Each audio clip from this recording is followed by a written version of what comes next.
kind of late in the, I don't know, 12 or midnight or something, walking through the Lower East Side, and made it to the 26th 2nd Avenue. Repeatedly knocked on the door. Finally someone let me in, and the place was packed with brahmacharis in there, sleeping on the floor. Anyway, I couldn't get to sleep very well, and it was about 2 o'clock, maybe 3 o'clock, and it was known that Prabhupada got up like about 2 or 3 o'clock, so I figured it was 3 o'clock, he must be up. I'll go open, see if I can see him. I can't sleep anyway, so I just tiptoed over and opened the door and went through the garden, up the stairs to Prabhupada's apartment. And I knocked. And so pretty soon the voice comes from the other side, and who is there? I said, it's Paul from Montreal. I said, oh, because I'd written 2 or 3 letters already. And Prabhupada opens the door, lets me in. Swamiji opens the door, we called him Swamiji then. Come in. So I go into his room, and at that time Prabhupada lived very simply. He had his metal trunk from India with a cloth over it, and he had a couple books on there, and I would just sit on a blanket behind the trunk. And so how are things in Montreal? And so you were on, and Prabhupada talked with me. And at that time I helped with my first service, which was Prabhupada was doing his correspondence. And he had a small little weighing, a small little scale that you held up, which attach one part of it to the letter, clip on to a letter, and then look to see if how much it would cost to send the letter. So he said, hold up, see, how will this letter go for how many cents? That was my first service, was helping in the correspondence. So we did a few letters. And then he said, when I first came up, I said, I thought you'd be up at 3. He said, oh, I have gotten up at 1 this morning. I'm up since 1. Anyway, that was my first interview with Prabhupada, and I asked if I could be initiated. He said, oh yes, we'll initiate you tomorrow, or the next day, something like that. First time I saw Prabhupada was in Dallas. I went to Dallas with Atulananda, who was a friend of mine who became a devotee. And I had been corresponding with Srila Prabhupada for about a year and had done some service for him. He'd asked me to help buy the temple in Hawaii. And been reading the books and chanting, following the principles, and so he was in Dallas, and I flew to Dallas to meet him, and I was like very nervous, because I thought, here's this great man, great spiritual personality.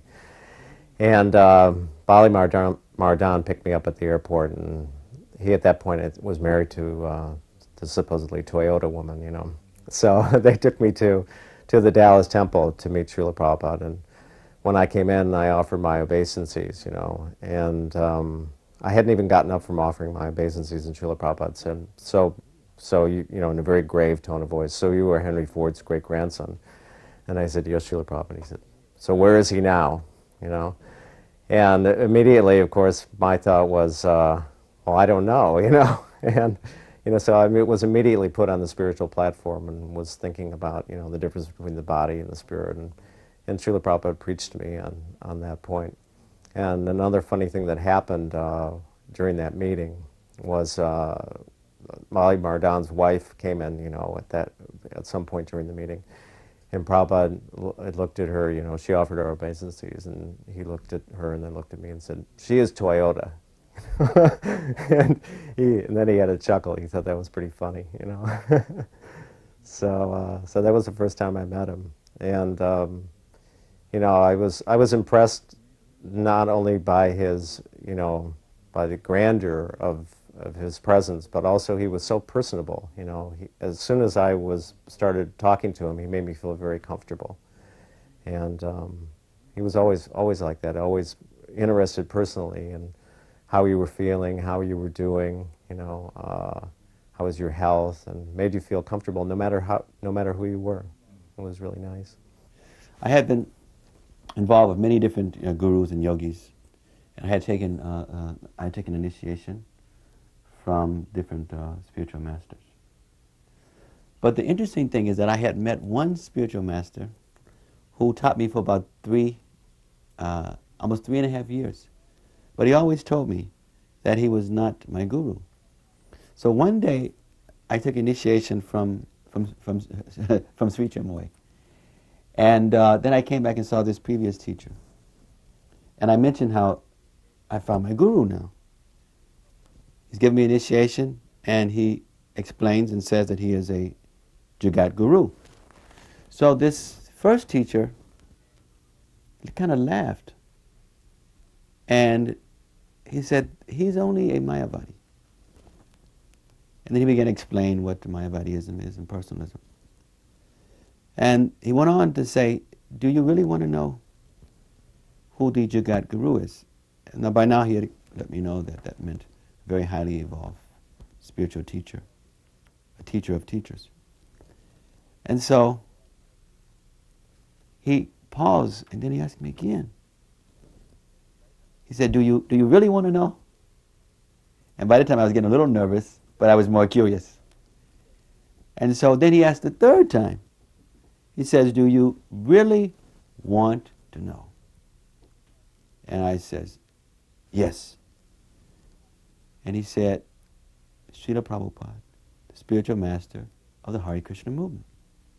Now, during these 3.5 years where he was previously teaching me, every now and then, and he was teaching me what's called Raja Yoga and Astanga Yoga, a lot of kind of metaphysical things. But again, he would always say, I'm not your guru. But every now and then he would say something or explain something, but he would say, but Prabhupada says like this, or Prabhupada has done like this. And I thought Prabhupada was maybe his uncle or some friend of his. And so when he mentioned that name again, it rang a bell. And he says, you know, when he told me that Srila Prabhupada, the spiritual master of the Hare Krishna movement, I was devastated. Because I had saw the devotees 2 different times. And I saw that, I thought they were very weird, unusual. And I was thinking, you mean those people who wear the bed sheets? Who put war paint on their face? And go around jumping down in the streets with tennis shoes on and mismatched socks? You mean they are connected with something that is very advanced, very high? He said, their spiritual master is a spiritual master of spiritual masters. And they have the higher knowledge on the planet. And now it's really bewildering, because here I've, been with this person for 3.5 years. He was a tremendous mystic. He read minds, and he had all kind of powers and shaktis. And he had never cheated me or disappointed me, and he always told me that he wasn't my guru. So I had, I was in a dilemma. So I decided I would go and explore with the idea that I was really trying to prove to myself that for some reason he's lied to me. So I got as many books as I could from the devotees. And I went to visit the temple in New York, and I would go and hear Bhagavad Gita class. I would go and hear the devotees talk, just to find fault.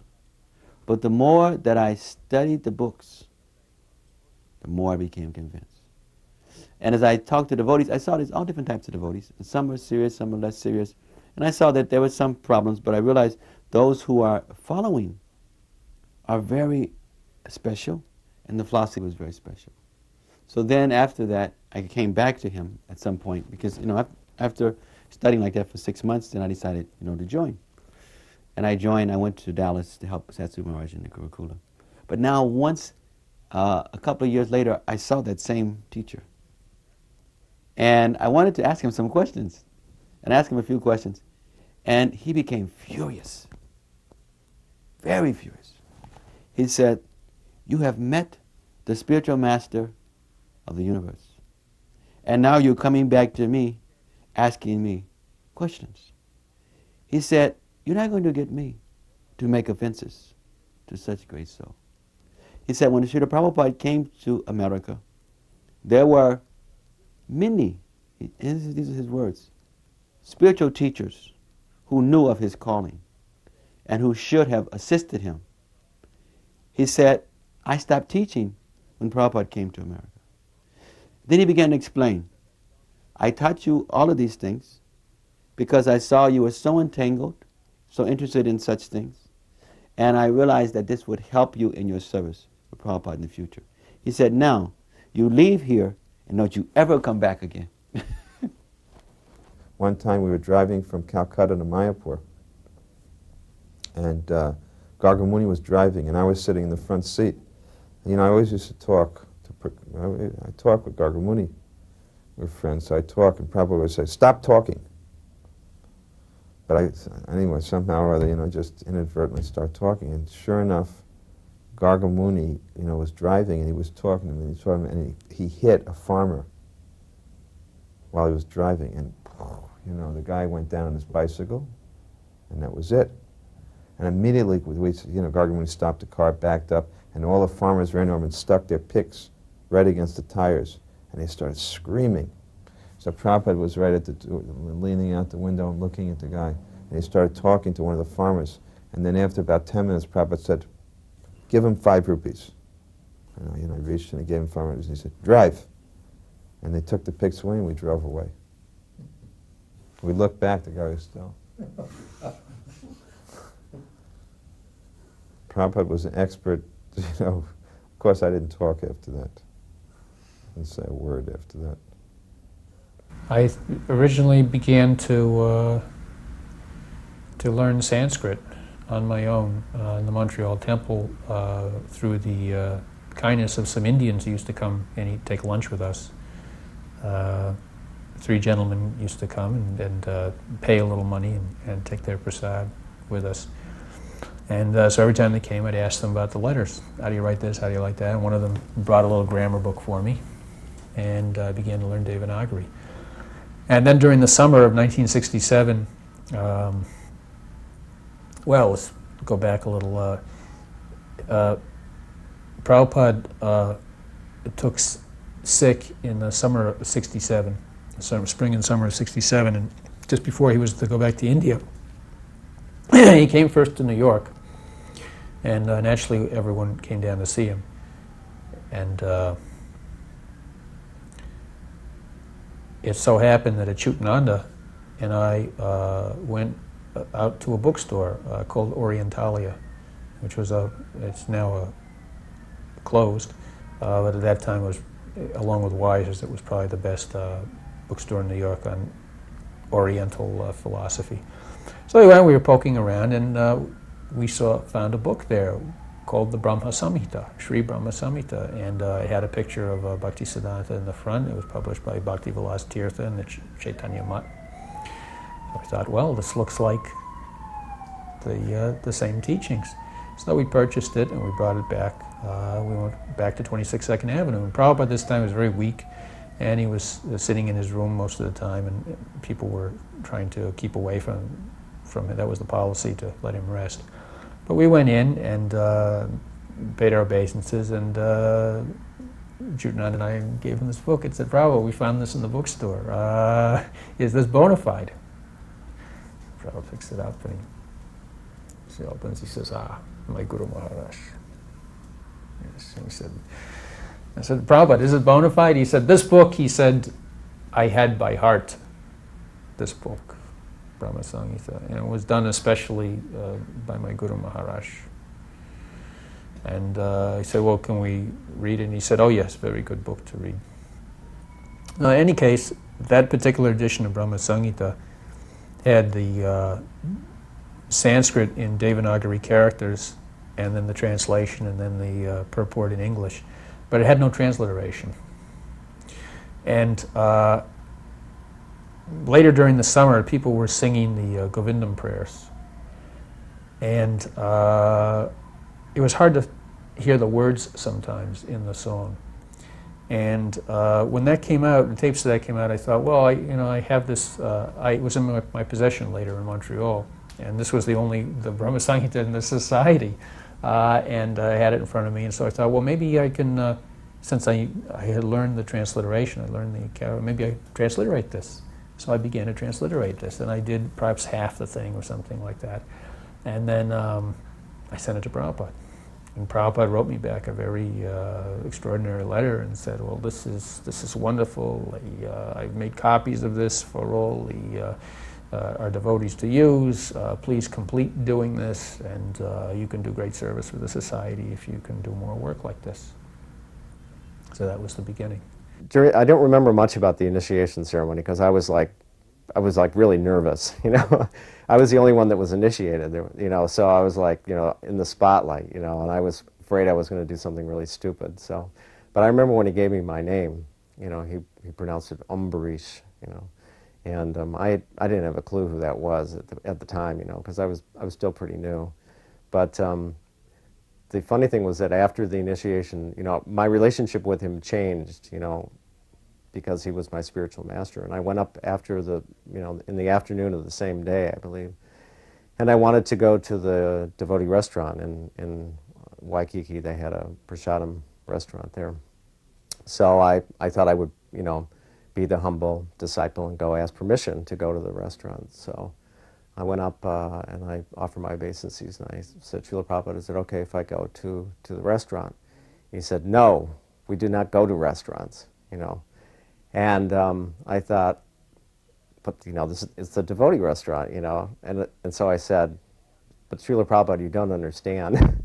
And I hadn't even gotten that out yet. And I realized, you know, that as it was coming out, that this is not something you say to your spiritual master. He said, no, we do not go to restaurants. So I gave up at that point and surrendered, and I didn't go, you know. So that was pretty much the only thing I remember about the time I was initiated. Now, the first physical encounter was also in New York. And that must have been, I guess, 1971. There was a devotee in New York named Bhakti Jana, sort of unusual devotee. And he was trying to start a program in Harlem.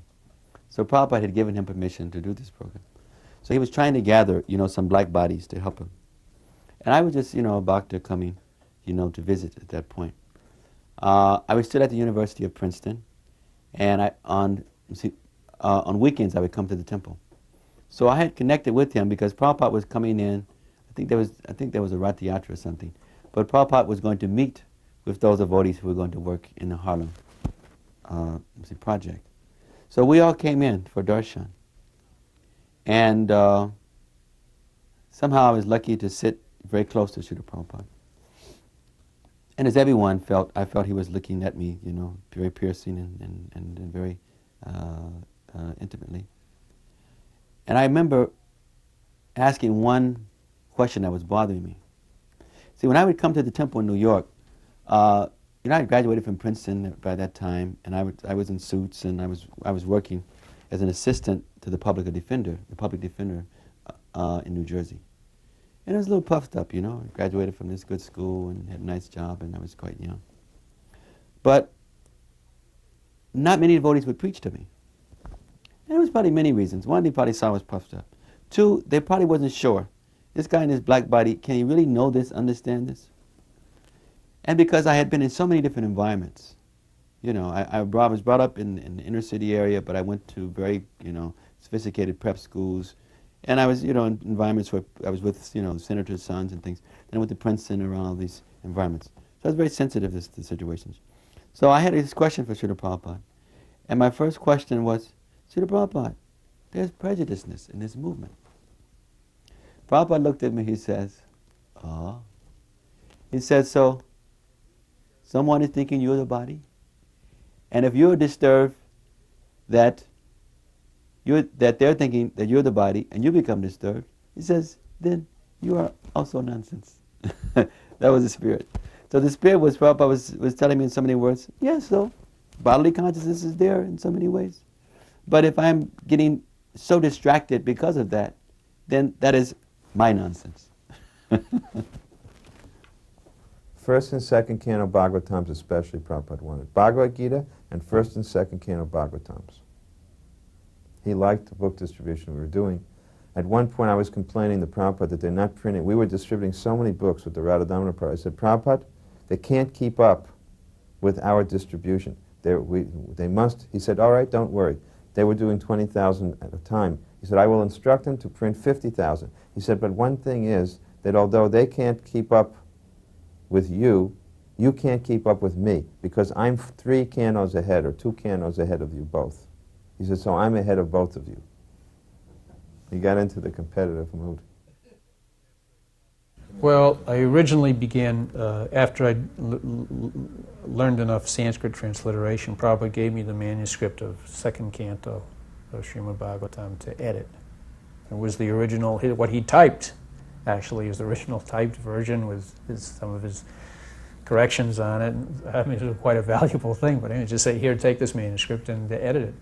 And at that time, a lot of people were editing Prabhupada's books. When I first came to Montreal, Kirtananda had a copy of the Gita manuscript and he was working on, and I guess Hayagriva had something, and Rai Rama had something, and you know, these were the early days of Iskcon. But anyway, he gave me the original second canto manuscript. I think that was 1967, 68. And so I began in that way doing some work for Prabhupada with editing, English editing and Sanskrit editing. And then, as time went on, I began to do that work. I began to do that work in 1968. I forget what I was doing. Yes, I was doing, second canto, and then I was doing third. Prabhupada began translating again. Second canto he'd done in India and I think in some part of the United States, but he'd done it on his own. He typed it on himself. And he'd stopped translating for a while. And then in 1968 he began translating again, the third canto of the Bhagavatam. And he began doing it in tape form. Earlier the Bhagavatam he typed it out. Now for the first time he began doing it in tape. And he began sending the audio tapes, we call them to Satsvarup. And at that time, I was living with Satsvarup and Jadharani in the Boston Temple. There were three of us there, basically, and when I first came, also Damodar was there, and Devananda came and went. But anyway, Satsvarup began receiving the Srimad Bhagavatam. And along with that, to help, Prabhupada asked me to do the transliteration of the verses for the third canto. And he would send us, at that time, the pages from the Gita Press edition of the Srimad Bhagavatam. It had the English translation and the Sanskrit. And I would just transliterate these things and type them out. And that was to be used for the book when it was published. So I began doing that in 1968. Well, I remember that I asked him, because I had read somewhere that some Brahmins had been murdered in India, you know, and I was wondering, you know, Krishna always protects his devotees, you know, and so that was one question that I asked him, you know, if these were Brahmins, how come they were being murdered? And Prabhupada answered me that, you know, not all Brahmins are really, you know, are really Brahminical, and that you know, many times that people, you know, are actually acting in a way that is not Brahminical, you know, and passing themselves off as a Swami or whatever, you know, but, you know, that really what you're getting is not anything close to what they should be, you know. So that was a nice answer to the question. Yeah, regarding Mayavadis, there's an indirect Mayavadi meeting between a very famous person, a famous yogi who used to teach people how to meditate. He's well known. I won't even mention his name because Prabhupada said don't. Anyway, he has a big ashram in Rishikesh. So, when we went to Rishikesh, Prabhupada's arrival there was quite a big event because, you know, Rishikesh is the home of the Mayavadis. So, as it turned out, many of the teachers of this famous yogi all came to talk to Prabhupada and to start coming to Prabhupada's darshans. And Prabhupada's darshans were brilliant. I mean, I don't know how Prabhupada did it because he was really ill, but they were brilliant. And gradually, I think this, you know, yogi became very, very concerned that all of his teachers were coming to Prabhupada. So one of them finally came with a message that, Swamiji, that you are very ill, so you should take rest and not exert yourself in this way, or you will not be able to easily recover. And Prabhupada was so pleased with that. He said he has indirectly admitted his defeat. Hayagriva went to work in Columbus, Ohio, at Ohio State University as an English professor. And Prabhupada wrote and said, start a center there and take Pradyumna with you. Pradyumna Dasa Brahmachari. All right, so I went with Hayagriva. And Hayagriva and I shared an apartment in Columbus. And we started something called the OSU Yoga Society. And it became very successful. We had a lot of student participation. And gradually I acquired a house, I rented a house in Columbus, and we turned it into a center, and invited Prabhupada to come, which he did in 1969 in May. And Hayagriva was quite friendly with Allen Ginsberg. In fact, Allen had come a couple of times through Columbus, and we met Allen, we went to chant with him. At that time, Allen Ginsberg used to lecture at universities all over the country and recite his poetry. And before the poetry recitation, he'd always chant Hare Krishna for like 20 minutes or something. He'd lead a big kirtan, and then he would recite poetry. So we went along with him to Ohio Wesleyan University, Hayagriva and I and a few other people from our group, and we joined in the kirtan and everything and went riding around with him. So Hayagriva wrote to Ginsberg, would you consider coming to Columbus and doing a joint program with Swami Bhaktivedanta? All right, Allen Ginsberg agreed.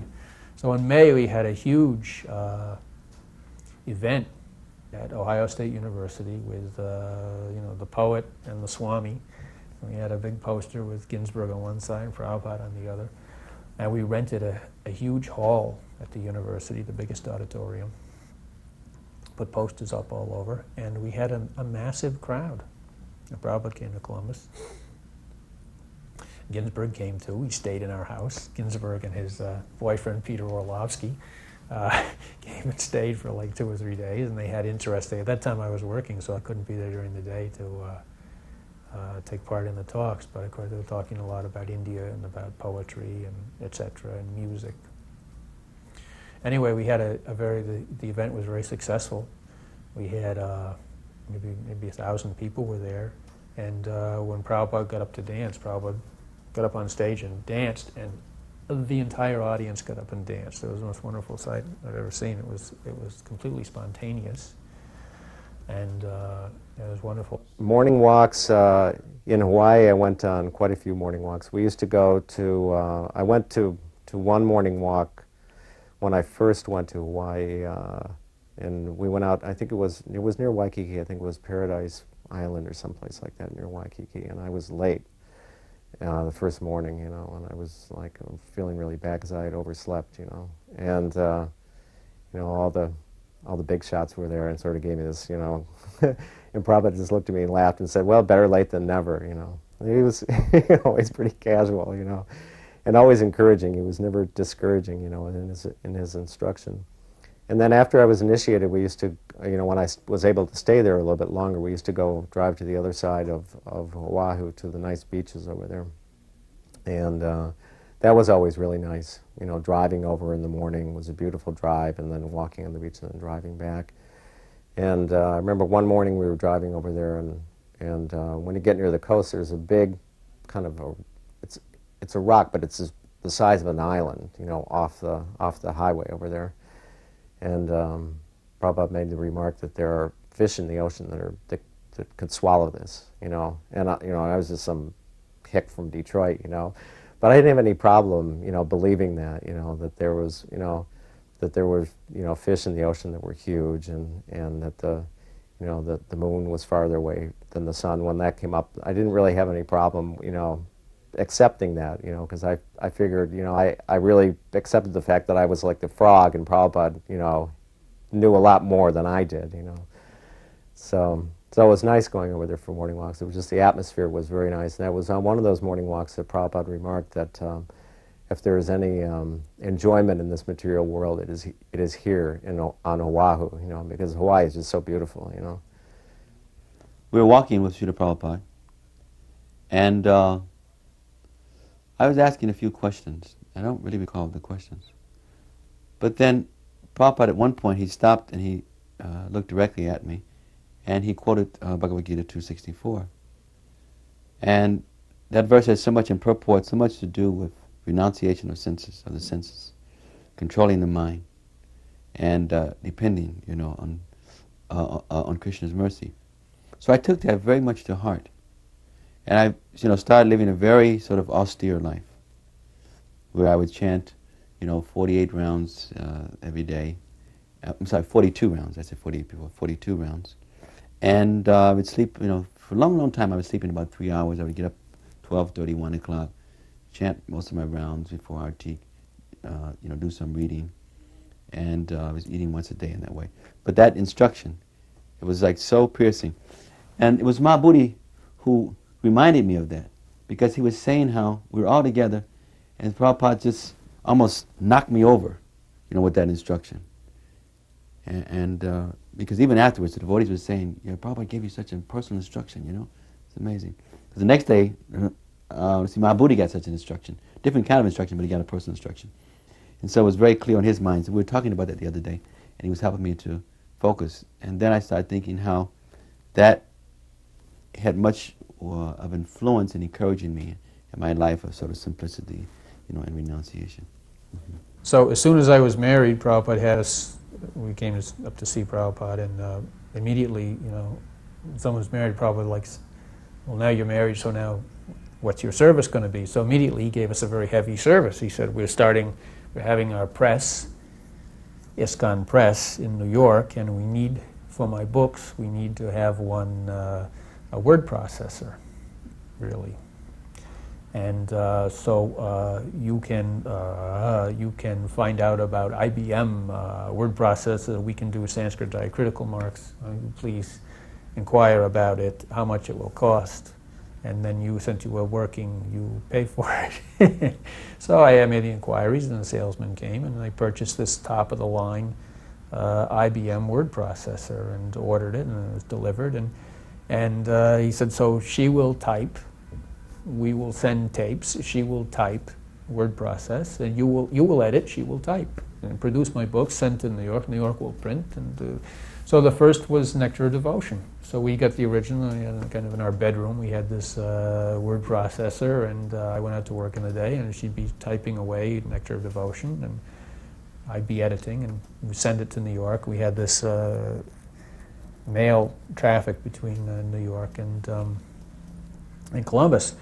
And then Ishopanishad was started, and we're doing Ishopanishad back and forth. And then it got too much because the press moved to Boston in 1969 in the fall. And Chandanacharya's in New York, and he's cutting up stuff and pasting us. And every time there was a correction, she'd have to type it out. We'd have to send it to New York for them to paste up. It got too much. They said, you have to come to where the press is. So I was president of the Columbus Temple at that time. I had to give that up. And then December 11th, 1969, we took a plane with a word processor on our laps to Boston. And we became part of the Iskcon press in Boston. When you say editing, tell me of that process. Process of editing was I basically did the Sanskrit. I did some English editing at first, but then later I just did the Sanskrit editing. Sanskrit editing means I would put the correct diacritical marks on the Sanskrit words, and I would spell them correctly according to the international system. And for the word meanings, also I would adjust the grammar sometimes, and Prabhupada's grammar in the word for word, and also if something was missing, I would also send him a lot of queries. What about this? What about that? Is this missing? Is this okay? And I had a lot of letters from Prabhupada. Yeah, you can do this, you can do that. Yes, that's okay. A lot. And whenever prayers came up or whatever, I mean, I did everything like that. I did the calendar too. Prabhupada said, no, you should do a calendar every year. So for, I don't know how many years, 10 years or something like that, I did the calendar for Iskcon, the almanac. And Prabhupada would send me his almanac, and then I would have to do all the dates. And I would send it to LA and it would be printed up. And I remember another time we were getting ready to come back from the morning walk, and getting back in the car was always sort of chaotic somehow or another. I mean, Harikesh was Maharaj, he wasn't Maharaj back then, but he was Prabhupada's secretary, and everybody was running around trying to figure out who was going to go in which car, and everybody wanted to go with Prabhupada, you know. And so, you know, they were running around trying to get in the car and who was going to get in first, and Harikesh was running from one side of the car to the next with all this like taping and stuff all over them. And I was sitting in the back seat of the car with Prabhupada watching this whole thing, you know. And Prabhupada just shook his head and said, "My disciples are a little crazy, I think." So it was nice. But he accepted us, you know. I realized, you know, that we were all so unqualified, you know, to do what we were doing, you know, but simply by his mercy, you know, we were able to carry on and accomplish, you know, a few things anyway. And there was also in Hawaii when, I can't remember what the devotee's name was, he was temple president for there for a while, but he wanted to, when he wanted to first buy the boat, the sailboat in Hawaii, and he was trying to sell this to Prabhupada, the idea of buying a boat and going from island to island. And he said, "Srila Prabhupada, all we need is 12 good men." And Srila Prabhupada immediately replied, "We do not have 12 good men in all of Iskcon." So I think he understood that, you know, we were totally unqualified, you know, and, you know, to pretty much of a degree still are, but he still accepted us and accepted our service, which was really nice. Yeah. Another time we went to Bhaktivinoda Thakur's birthplace because Prabhupada was trying to negotiate to get that birthplace, and the horn failed, and Prabhupada had us take a dish, a plate, and leaning out the window, bang the plate with a metal spoon in replacement for the horn, because in India you drive with a horn. So we're just out there the whole time, banging on the side with a metal plate. So many ways Prabhupada, you know, was the master of time, expert judge of time, place, and circumstance, knew what to do. Always knew what to do. Now, Prabhupada considered phones a nuisance, actually. He never had a phone in his room that I recollect. And maybe there was a phone around, so there was a phone at 26th Avenue somewhere, but when Prabhupada picked up the phone, he'd like pick up the receiver and he'd hold it like, he wouldn't hold it like we hold phones. He'd hold it like this, like it was a strange object, and he'd speak into it. He wasn't used to using a phone. And I don't think he liked phones. I think he considered them a nuisance. He commented a few times, you know, how can your phone is ringing all the time, people, it's a nuisance. In India, you know, if someone doesn't call before they come, they show up at your door, and you say, aye, come in. It's not. Prabhupada, one time we were sitting in his room in LA, he said, our Indian philosophy, he said, it is open door, open window, open mind. He said, this is our philosophy. We do not like to be blocked in. So that was philosophy. Then later, we started meeting with Srila Prabhupada more often. You know, I joined the library party. I joined Setsu Maharaj, Hridayananda Maharaj. Then we started traveling around, distributing books, contract sets in America and Europe.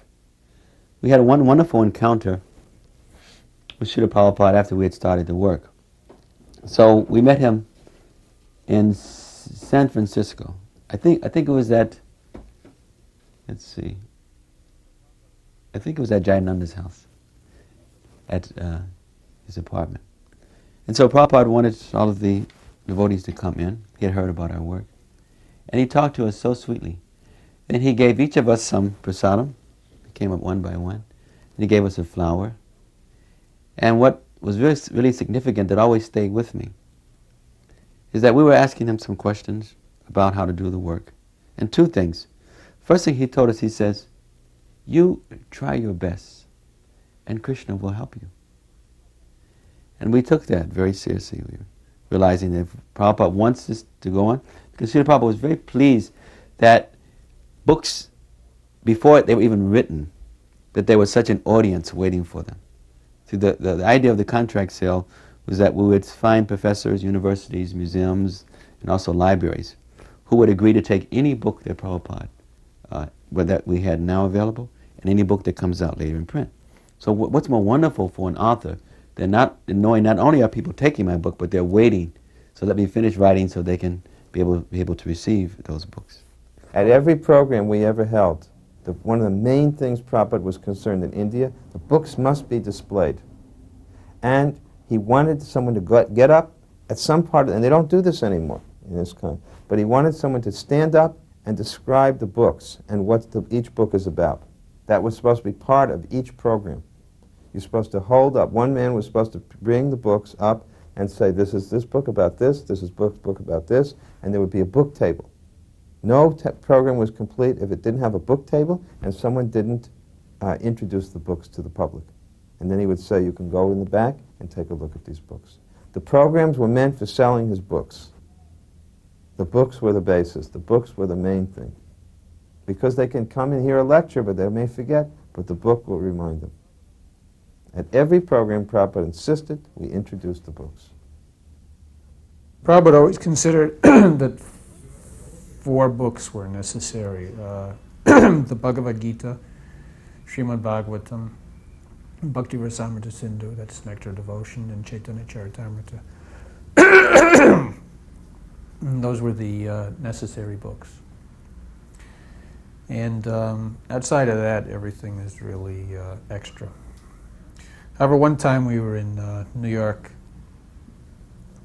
in Prabhupada's room, and I think Radha Vallabha asked Prabhupada, so after you finish the Bhagavatam, Prabhupada, what books would you like to translate? And Prabhupada said, oh, maybe it's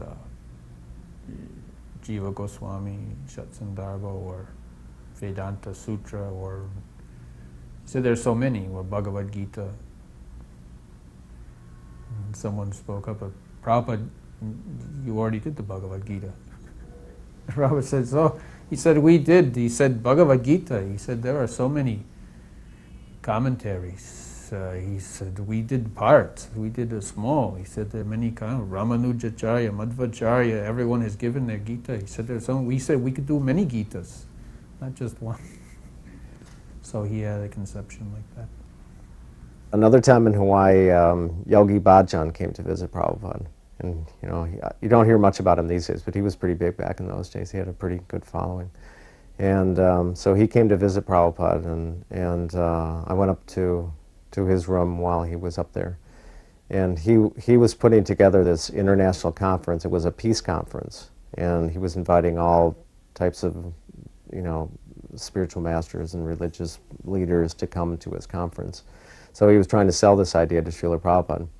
And he just started talking about it, you know, was getting a little bit into it, and Prabhupada just stopped him and said that there would never be any world peace until everyone could agree that Krishna was the Supreme Personality and that everything belonged to Krishna, you know, because Prabhupada mentioned many times that the peace formula was that Krishna was the Supreme Personality of Godhead and that everything was his property and he was a proprietor of everything. And so he stopped Yogi Bhajan from you know, even presenting this. And Yogi Bhajan kept on trying to, you know, get in to try to sell this idea, and it was basically just for his glorification. But Prabhupada just, you know, kept stopping him and reiterating this point, you know, that there would be never any peace unless everybody accepted that Krishna was the Supreme Personality and everything was his property. So he left a little frustrated, you know, because Prabhupada, you know, would not say that he was going to come or not, you know, because he just, you know, Yogi Bhajan just couldn't accept this point, you know. He was thinking that he was the Supreme Personality, you know. So he left a little frustrated, but after he left, Srila Prabhupada said that him and his men, you know, because they're Sikhs, they wear turbans like that, he said that they should be the Kshatriyas, you know, of Iskcon.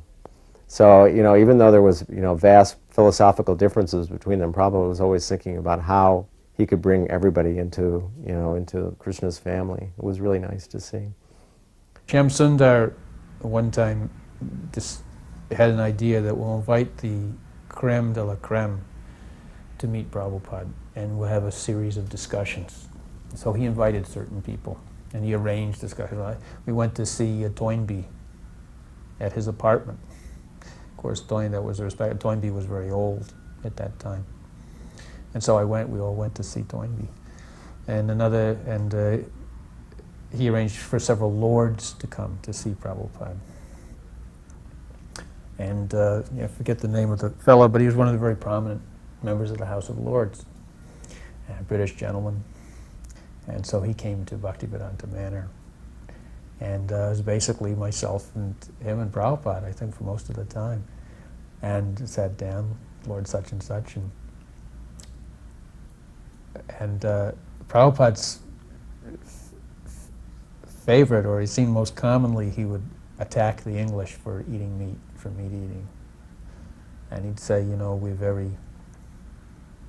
And at that time he had one kind of a...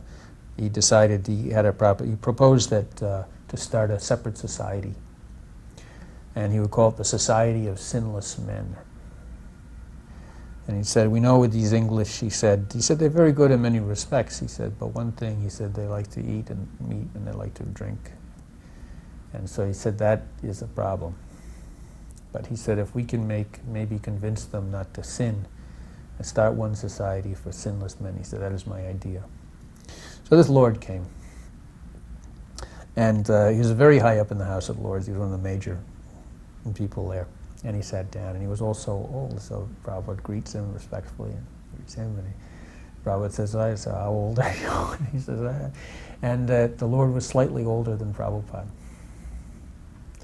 And Prabhupada says, begins at once, he says,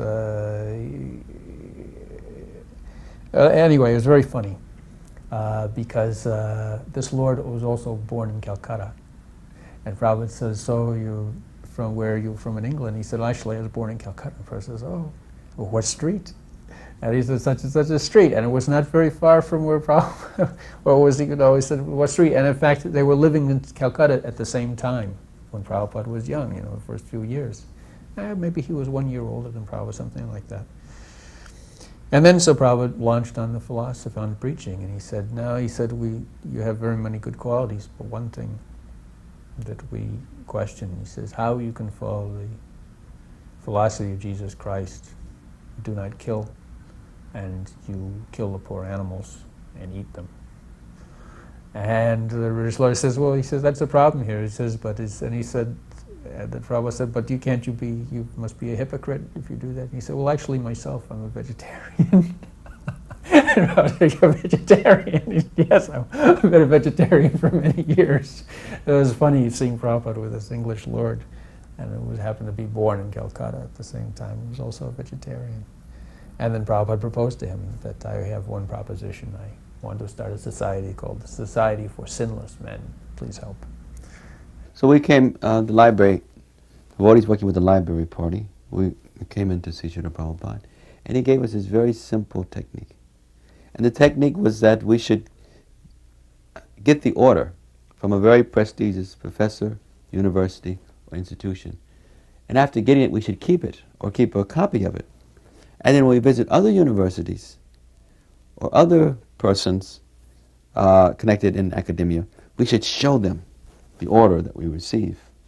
And it was a simple thing. When you think about it, he was really telling us, everybody has their gurus, everybody has their Acharyas.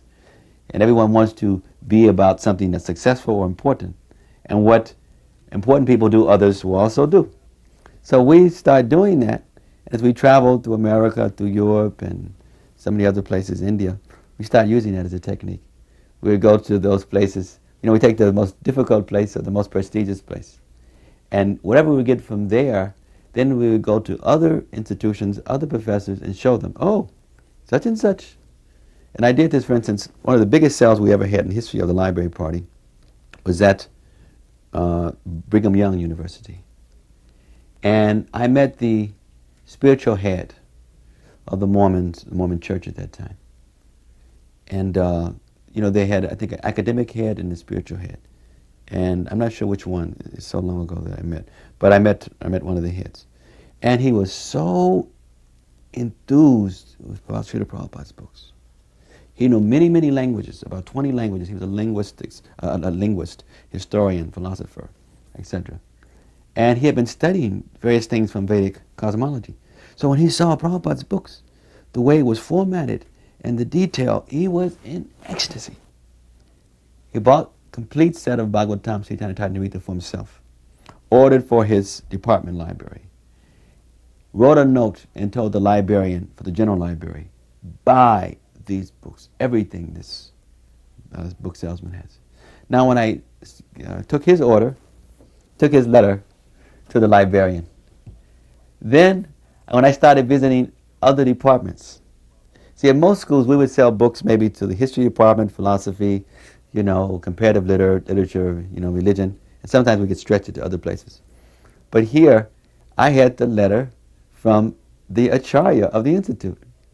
So every place, every department I would go to, I would talk with them, and I would tell them that I had just went to visit such and such, and he was such a nice person, and I probably just pulled it out kind of casually, about this, and they would practically snatch the sheet from me and see, oh, Hugh Nibley, that was his name, he's gotten this. Oh, let me. Also, I want the same thing. And then in a few cases, he had given me some professors to see. And I would go see the professor and I would tell them that I was sent by Hugh Nibley, and they would be so happy. Oh, he knows me? He sent you? And it was just so easy. It was all based on the technique that Srila Prabhupada had given us. By the time I left that university, I think I had distributed about 16 or 17 standing orders. All the major departments had 4 Bhagavatam sets, Chaitanya Charitamritas. So almost 20 book sets just in that one school, just from that little technique. One time Prabhupada called me, Gorsundar and I were sitting in Prabhupada's room in Hawaii, and Prabhupada said, so you boys both know Bengali. He said, why don't you translate some of the important works of Bhaktivinoda Thakur, like Chaitanya Shikshamrita or Jaiva Dharma. So these books he considered important books, particularly these 2 books, Jaiva Dharma and Chaitanya Shikshamrita. And some of the books he didn't consider so important. Harinam Chintamani is out there, and a lot of people. One time I used to carry it around with me because I liked reading about the offenses. I usually had to lecture about the offenses for the initiations, because I do the initiations. Every initiation probably say, now explain the 10 offenses. So I'd just have to I'd recite the 10 offenses, and I like to, and also for observing them myself. So I had it. So one time Prabhupada was chanting in his room with doing the bhajan recording, and I had a book with me, and I took it out with me, and Prabhupada said, what's that book? I said, Harinama Chintamani. He said, why are you still reading? He said, that's not a very important book. I said, well, it's about the offenses. He said, you still, about offenses, you're still learning. He said, finish. You're still learning about offenses. He didn't consider. The very important books of Bhaktivinoda he considered to be Jaiva Dharma and Chaitanya Shikshamrita. And so he asked me and Gorsundar to translate those at one time. And he considered that to be, and naturally he'd read those very much himself. Jaiva Dharma, I think, is the best book of all. If you took one Gaudiya Vedanta, one book from the Sampradaya, I think Jaiva Dharma would be the most important. Because Bhaktivinoda in it, he takes all the primary points from Rupa Goswami and from Chaitanya Charitamrita and from the Bhagavatam, and he puts it all in one book, and he explains it very nicely. So it's an important book in that way. He kind of concisely presents everything in one book. I was at a lecture where Prabhupada said, I have written these books, especially for my devotees. He said, it's not a question of just selling the books. He says, but you must read the books. Another time we were on it was Marine Drive in Bombay. Rupanuga Prabhu, I believe, was there also. And he was visiting. He was a guest. GBC secretary would come in cycle 1 month of each year. And the issue came about wearing karmi clothes. And Prabhupada viewed it in favor. It doesn't matter what they wear, whatever will best distribute the books. Another time, our Radha Damodar party, we decided to use incense packs as a warmer, you can say a warmer, to get the person warmed up.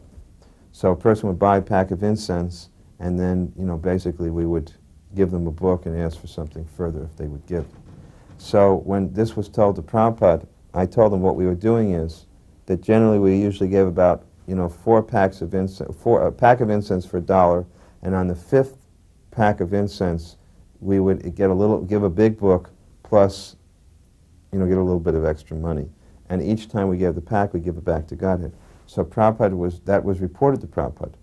And Prabhupada said, oh, this is not good. And he wrote a letter in response to Rameswar saying this should be stopped. I happened to show up that day in Bombay to take my turn as a secretary. And the secretary, Hansa Duda, told me, this letter is going out. I rushed into Prabhupada. I said, Srila Prabhupada, I don't mind, but then I have to say that our orders are going to be going down about 50%. Prabhupada stopped. He said, are you paying the book fund?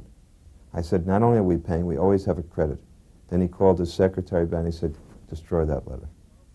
He said, never mind then. If you're paying for the books, okay. Prabhupada had a copy of Mahabharata with him. He had a few books in his room. He had Srimad Bhagavatam, 2 editions, complete with 8 commentaries. Srimad Bhagavatam comes with originally, or there's one edition that was published way back in the last century with 8 commentaries. It's called the Ashtatika Bhagavatam. And Prabhupada liked that edition. And those tikas are considered authoritative. The Sridhar Swami, Vira Raghavacharya, Vijayadwaja, Shukadeva, Jiva Goswami, Vishwanath Chakravarti, etc. And Prabhupada read that commentary. That was the Bhagavatam that Prabhupada used for his translation work, and always referred to that very respectfully, the Ashtatika Bhagavatam. So Prabhupada had one edition of that and one other edition with 3 commentaries, and he had the Mahabharata and the Bhakti Rasamrita Sindhu, and the original Gita published from Gaudiya Math with Vishwanath Chakravarti commentary. Prabhupada liked the commentary of Srila Vishwanath Chakravarti on the Gita, and there were several places in there that kind of changed his were important in his own devotional process. There's one verse about obeying the order of the spiritual master that Prabhupada said many times when he read that. Then he realized something about the spiritual master, and he used to refer to that. He said this portion of this comment, it was very important for him.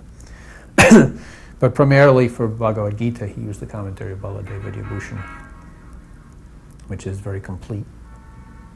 There was another incident that happened that, I could understand how Prabhupada was very protective of Iskcon, because when I first went to Hawaii, there was one devotee there who was a little puffed up, and he was a little arrogant and actually rude to Srila Prabhupada. But Prabhupada just encouraged him and was very kind to him and didn't want him to leave. And I could see the way he treated him, that the Prabhupada really didn't take offense very easily. But there was another devotee who had kind of his own little scene going on there. And when I was driving back from a morning walk one morning, he was speaking against Iskcon. And I mentioned it to Paramahamsa Swami, who mentioned it to Prabhupada. And Prabhupada got very angry and didn't allow this man to preach anymore at the temple. So I can understand that for himself, Prabhupada was very lenient and very tolerant. He really didn't accept, much offense, Although the devotee who was offensive to him eventually left because Krishna didn't tolerate, that he was offending Prabhupada. But as far as Iskcon was concerned, Prabhupada really didn't tolerate fault-finding, of his disciples, and was very intolerant of that kind of behavior. And there was another, I think it was one of his godbrothers came to visit him in Hawaii, and he stayed for a day or two, and during that time he was criticizing the way the devotees were chanting. And he had spoken to Brahmananda about it, and I think a couple of other devotees, that the devotees were not concentrating on when they were chanting, that they were, not paying attention enough. So the devotees went to Prabhupada and were, after this sannyasi left, and were, a little perturbed about it, and were disturbed that they weren't chanting properly. And Prabhupada just dismissed it and said, he said, just chant and listen.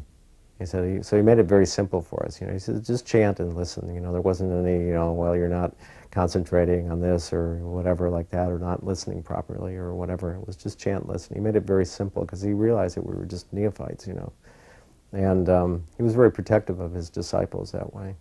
So it was nice. It was nice to see. He was really like a father, And we were like his children. We couldn't really do very much wrong, you know, although we were always making mistakes.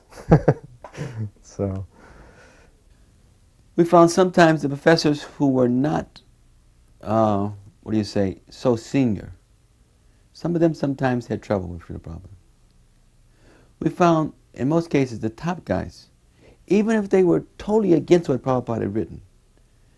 I'll give you an example. I had one professor to say, look, I don't like his interpretations, but I am completely amazed at his gall in taking up the Srimad Bhagavatam. See, because even amongst the scholars, the Bhagavad Purana is most complex, and it drives them batty, because they think it's the Krishna of the Gita, the Krishna of the Bhagavatam, the Krishna of Mathura. They think it's sometimes a different Krishna. They just can't see how the same personality can be involved in so much. And for Prabhupada to take on the Bhagavatam and to explain things in such a way.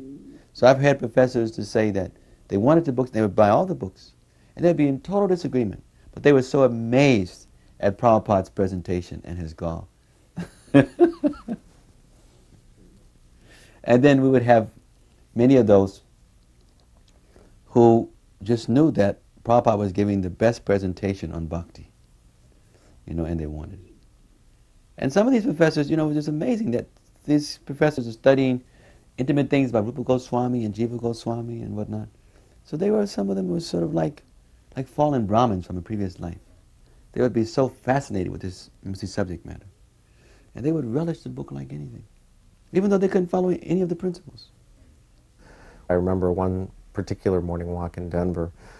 I had gone there, it was after I was initiated, and I was traveling a little bit with Prabhupada. We went to Denver, then Chicago for the Rath Yatra.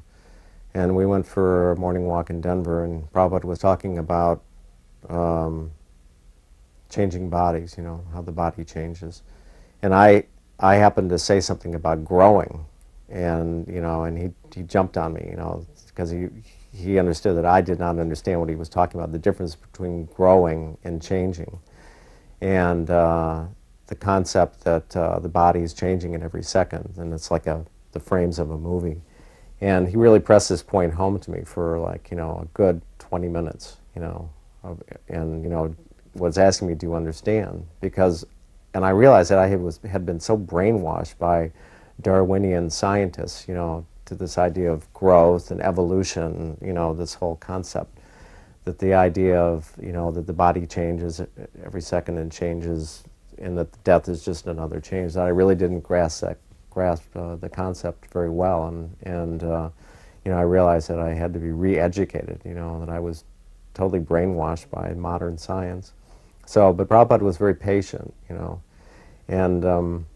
I've heard some people, when I've talked about Prabhupada's books, and I've heard some friends of mine, who are not devotees, say, well, doesn't it just say the same thing?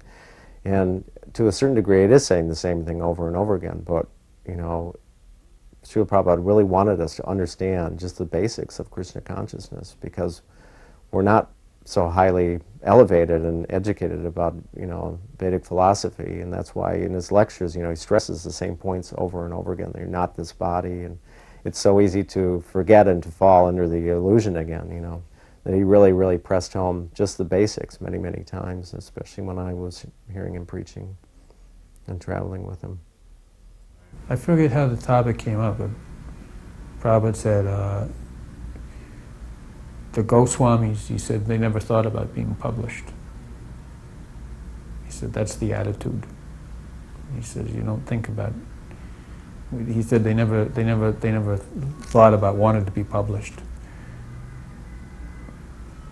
Kind of struck me, a shock to me, but I could see that the Goswamis, they would write a book, and if you look at all the Goswami books in the beginning, it's a line usually for my friend Sanatan Goswami. Rupa would write it. Sanatan would write for my friends.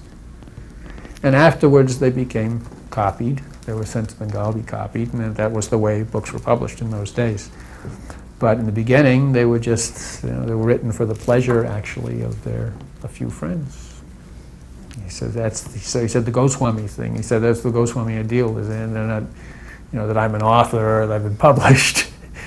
They weren't thinking in that way at all. I don't know, I kept pretty quiet. He would always ask, what I thought of what was going on. He would say, well, what is your opinion? He would call me Maharaj Ambarish. He said, well, what is your opinion, Maharaj Ambarish? And I would never want to say very much because I didn't want to make a fool out of myself. One time in India, we were on a morning walk, and we were walking on Juhu Beach in Bombay. And he said, so they say this is the most beautiful beach in the world. What do you think? And this is, there was like dogs and fires and people selling jewelry, and I'd been in Hawaii, I didn't really think it was all that great, but it was like, you're kind of on the spot, and so I didn't know what to say, should I say it's a nice beach, or should I say, should I agree with him, or what should I say, So many times like that, he would ask me my opinion, and I would, be kind of quiet. So, I think he realized that I was a little bit shy, so he was pretty lenient with me, he didn't lean too heavily on me, because I've heard a lot of stories, about he used to blast Tamal Krishna, and he never really did that to me, because I think he realized that I was probably, disintegrate if he ever did. Another time, famous story, of course, where we had our Radha Damodar party, and we were quite energetic. By the time 1 year was over, we were giving 40% of the total proceeds to the BBT of the whole movement. Big party, but after a year and a half. But we were creating quite a bit of disturbance because some brahmacharis were leaving the temples, wanting to be with the sannyasis, and the sannyasis, of course, were saying it's better for brahmacharis to be with us than to be under these grihasta temple presidents. So by the time we went to India, we brought with us like 90 brahmacharis, Radha Damodar party. We had the whole second floor, or third floor of the, Lotus building. And we were riding the crest wave of success. We had just given, it was huge. I remember the Christmas marathon was so competitive. There was such a heavy competition between California, Jaya Tirtha, and the Radha Damodar party. I remember Ramaswamy was right in between. He was a real transcendental personality, getting everybody to compete, and I told him, he kept saying, how much are you going to give? How much are you going to give to the book fund? I said, I'm going to send you a check, and this is a blank check. I'm going to send it to you. Put it in your safe, and whatever they give, whatever the amount is, add 10,000 and deposit into a clear at the end of the month. And that was my challenge. I was very determined we're going to defeat them. So we gave, by the end, we gave $195,000 to the book fund. $195,000. This was 1975 marathon, Christmas marathon. $195,000 to the book fund. One party. $190,000. We did $250,000 back to God. It's 60,000 big books. It was a massive thing. So, but it just, people were getting so agitated. So when they came, all the temple presidents complained to Prabhupada, and I was sitting in the room, and Prabhupada was just looking at me. Then everybody left, and I just kept sitting there. I knew I better just keep sitting here, because I thought I better talk to Prabhupada alone. And Prabhupada just looked at me, and I said, I said, I don't know what to do. I said, maybe I should just, go to China or something. It's like, I'll go to the moon. I just said like that. Anyway, I walked out. The next morning, right in the middle of Arti, someone tapped me, and I went up to my room. Trivikram came in. And Trivikram walked in the room. As soon as I saw Trivikram, it was either Trivikram or Harisuri, I forget. Maybe it was Harisuri. I said, I'm not going. I'm not going. He said, how do you know what's going on? I said, I'm not going. Somehow I knew those words, when I was in the Mangal Arti, I just started to think, I was thinking, what did I say? What is going to happen? As soon as I saw Prabhupada's servant, I just said, I'm not going. He said, what do you mean? He said, Prabhupada wants to see you. I said, I'm not going. Meant I'm not going up to see him, and I'm not going to China. So Prabhupada finally I came up, I had to come up. And I was sitting there, and I think Guru Kripa and Madhavisa were behind me. And Prabhupada he had just gone to the bathroom. First he said, I want you to go to China. I said, China? I said, Prabhupada, the Radha Damodar party. I said, I have to be there. He said, no, I want you to go to China. and he walked out to go to the bathroom, brush his teeth and freshen up for his walk. He came back and sort of putting on tilak, he had his tilak, Prabhupada would have the tilak mirror. And he said, I want you to go to China. And I said, but I started to give excuses that if I go to China, what's going to happen to the party? Prabhupada says, don't worry about the party. And his bottom lip started to quiver. He was shaking his hand. He said, don't worry about the party. I said, but this is a very important service. Prabhupada said, then he said, I take that service away from you. You have no other service to do now. Either you go to China, or you sit in Mayapur and chant Hare Krishna. There's nothing else for you to do. So Guru Kripa was sitting behind. He said, I'll go to China. Prabhupada said, no, he must go to China. So I was sitting there going, oh. Then I realized, wait a moment. All of the Radha Dharma party, everything is really meant for Prabhupada's pleasure. And if by going to China, Prabhupada will be pleased, my life is made. So immediately I just looked at Prabhupada and said, okay, I'm ready to go. And Prabhupada just beamed. Then we went upstairs because Prabhupada would walk on the roof, around and around, and he announced, Tamal Krishna Maharaj is going to China. I know everybody went, Jai Haribo! And Prabhupada turned this heavy situation, into like a glorious act. So he was so expert. And he never really said too much about the whole thing. He never said to me, people are complaining about you, this or that. He found a way to correct an entire situation and open up something wonderful for Krishna.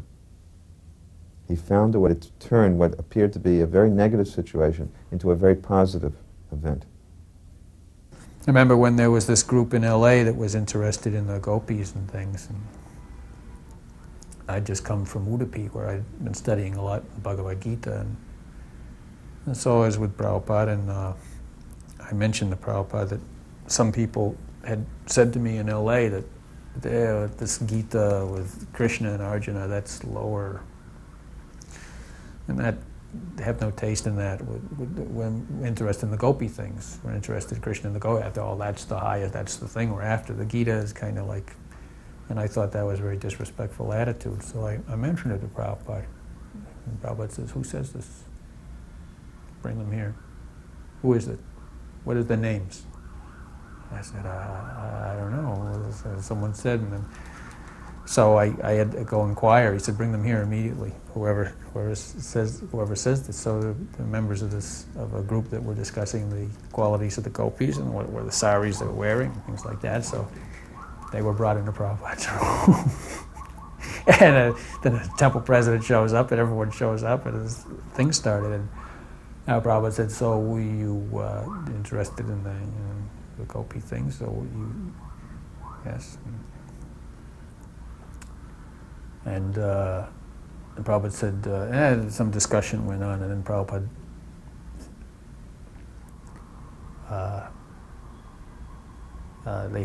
someone said, well, isn't it true that in Goloka Vrindavan the position of the gopi is the highest? The gopis are the higher. They're higher than like a cow, for instance, or a blade of grass. The gopis is the highest. And Prabhupada said, no difference. No difference. Probably between the gopi and the cow, and the blade. No difference. For you, no difference. And it was like a lightning bolt. He was just absolutely adamant, absolutely fierce. For you, no difference. And philosophically, of course, from the very high platform, when you're actually have the perception of what is transcendental, you may make distinctions. But from the material platform, you can make no distinction about the transcendental realm. It has to be, you can make no distinction whatsoever. You do make a distinction, you make it on a material basis, not a spiritual. So for you, if you make a distinction, you're off the track, way off the track. Because you've deviated, you're off the road. Make no distinction up to a point. And that point is when you actually have some revelation on your own. So Prabhupada was very, when questions came at that level from people who are not at the right level, he got very angry about it on a number of occasions. Right after I was initiated in '75, I was initiated in the spring, and then Srila Prabhupada asked me to come to India in the fall. So I went to, I flew to Kenya to meet him in Nairobi, and then we went on from there to India. So I remember in Nairobi there's a lot of Indian life members in Nairobi. So Srila Prabhupada got asked to go to many engagements, and he would go to people's houses, take prasadam, or go to give a lecture in front of a lot of people. And inevitably he would lecture in Hindi. And so we all accompanied him when he went on these lectures. And he would lecture in Hindi, and I would never really know what he was saying. But he would often, during the lecture, he would bring me into the lecture somehow, or I would be listening, and it would be like Hindi. I wouldn't understand anything, and then all of a sudden I would hear my name, and Prabhupada would go like this. I'd be sitting out in the audience. He would go like this. So I hear my name, so he'd go like this, and I'd stand up, and then he'd lecture a little bit more, something about a crore of rupees or something like that, and then he'd go like that, sit down. So it was really nice actually to. I was feeling at the time, and I still feel that way, that this is like the perfection of, being engaged by the spiritual master, where you can help him, assist him in his preaching efforts, And even though I didn't understand, the lecture, what he was talking about, just to be able to assist him in that way was really nice. It was a really personal service. We had a tent. We had a tent city there. And Prabhupada had paid 8,000 rupees through Sagar. Madhavisa, I believe, went with this guy, Sagar Maharaj, who was a Gaudiya Math sannyasi. Actually, he had been rejected by the Gaudiya Math, but we didn't know it. And he told Prabhupada, he came one day, and he said, I can arrange it to Kumbh Mela. So I think Prabhupada sent Madhavisa with him.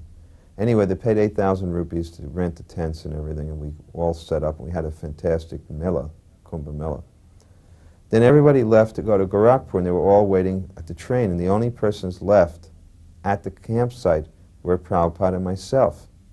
We were going to go at the end in a rickshaw to the train. So what happened was that this Sagar Maharaj cheated us and cheated the tent. Tent wallahs. He didn't pay them the full price. So these huge guys, Sikhs, huge guys came in, and they demanded from Prabhupada, that he pay them the balance. And I was scared stiff. These guys were 6 foot something, 200 plus pounds. And, little Prabhupada's frail personality. It was 1971, he was very strong, but still frail. Prabhupada couldn't have been more than 5'6" high, and I wasn't much more than that. And these guys were bearing down on Prabhupada, and Prabhupada said, no, we have given you the money, and we will not give any more money. And he was on and on talking with them all. And he said, no, no. And they were yelling and yelling, and I didn't know what was going to happen. And finally, Prabhupada said, he just got up. He took his chadar, threw his chadar up, and he said, let us go immediately. And he walked out, and they started following him, screaming. Prabhupada called a rickshaw, got in the rickshaw and said, go to the train station. And we just drove off. And Prabhupada could be very strong like this.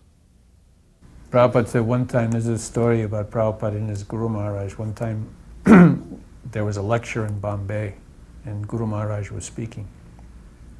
And Prabhupada said, we were in the audience, and I'm sitting next to an old gentleman. He said, just to show how strict Guru Maharaj was, we're sitting listening to Guru Maharaj. Guru Maharaj is speaking, and I am listening very attentively. And the old gentleman is sitting next to me, and very respectable gentleman. And he couldn't hear something, so he leans over to me to ask, what is he saying or something, and I leaned over and I said, and immediately Guru Maharaj says, oh, and chastised me for not paying attention, for speaking while he was speaking. See, so Guru Maharaj is so strict like that. He said, even I'm sitting there, an old man next to me, very respectful, and he wants to hear, but yet I should not do in front of my Guru. He said, Guru Maharaj is so strict like that. So he said, that is the proper etiquette. I had one experience of meeting one professor. We would wear suits, and we had cards, Bhaktivedanta Book Trust. So I came in to see the professor. I gave him my card. He looked at it, and he turned red, and his eyes were big, and he was practically foaming at the mouth. It took him almost like a minute before he finally was able to speak. I don't know whether to run out the room or whether the guy was having an epileptic fit or what. Go call find the doctor. Then finally he strained and he says, "You, get out of here. Get out of here." And just as I was getting out the door, I mean, I was ready to, I was going out. I don't know why he wanted me out, but I didn't want to be in his presence with that kind of energy. And then as I was walking out the door, he said, "I've read these books. If people accept this philosophy," he said, "I would have no job." So some of them were reading. He was a professor of Sanskrit. And he had read how Prabhupada said that a teacher should teach by example. Teachers should have certain qualities. And he knew. He's teaching the chain smoker, an alcoholic, a meat eater, flesh eater, that if this Vedic civilization was established and people accepted this as the rule of law for teaching, he would have no job. We saw both sides. We saw how many people were so appreciative and they felt that Prabhupada's books added to their scholarship and gave them so much information, see about bhakti. Even some professors would say this. I had one professor take the Nectar Devotion. He says, "This is the best book out on bhakti. This is the best handbook." And he ordered it for his class and everything. And then we see other cases where the professor knew what was in the books and was very threatened because he saw that the books called people out based on what they really were. And he was not a teacher, by example. I remember also at that time they were looking for a new temple in Nairobi, and I remember we drove around looking in different areas in Nairobi and in the car one morning. And we drove through this very, very nice neighborhood, and one of the sannyasis in the car, can't remember who it was, turned to Srila Prabhupada and said that this is a very, very respectful neighborhood, a respectable neighborhood. And Prabhupada said, respectable means not Krishna conscious. And I always remember that because I've noticed that, the more money people have, especially in the West, the less interested they are in Krishna consciousness. But I always remember that he said that. I was with Prabhupada many times when he had occasion to meet some of his godbrothers, and he treated them very respectfully. It's the etiquette that you're supposed to treat the godbrothers of the Guru, or your own godbrothers of the Guru, in the same way as you treat the Guru. And you're supposed to treat your senior godbrothers in a particular way. That's a Vaishnava etiquette, if you have senior godbrothers. So there's a story about that. Senior godbrother means initiated before you. And in Gaudiya Math, generally, there's an emphasis on senior god, but Prabhupada also observed this much. One time in Montreal, a scholar came to see Prabhupada, Indian scholar, and Janardhan was there, and myself. And I was always very eager to hear from Prabhupada, so I went up front. I mean, it was only Prabhupada sitting, and we were sitting there, but I kind of edged forward close because I wanted to catch every word. And I was a little ahead of Janardhan. And Janardhan was actually not only older in age to me, but he had been initiated before me. He was initiated in the first initiation, which took place, the first initiation Prabhupada did in New York. And Prabhupada immediately looked, he said, he said, he is your dada. He is your elder brother. He said, you should not sit in front of him. Not that I was in front of him, but I was ahead of him a little, closer to Prabhupada. He said, you should move back. He is senior to you, senior godbrother. This is the etiquette. He said, just like my godbrother, he said, Tirtha Maharaj, he used to be called Kunjada. Actually, his name was Kunja Bihari.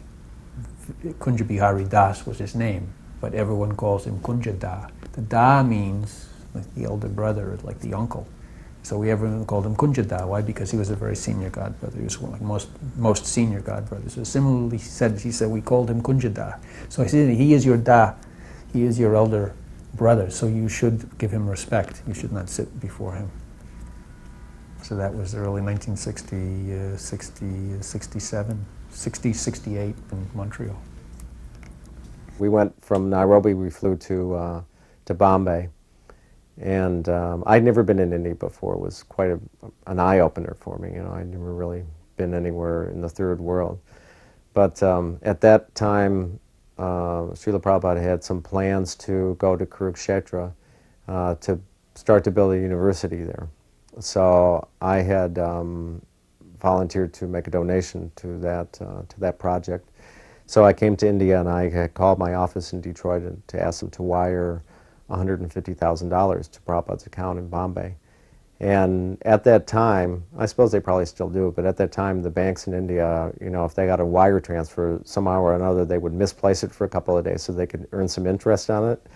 So when they called the bank to find out if the money had been deposited, the message came back that $15,000 had been deposited, and I know that $150,000 had been sent.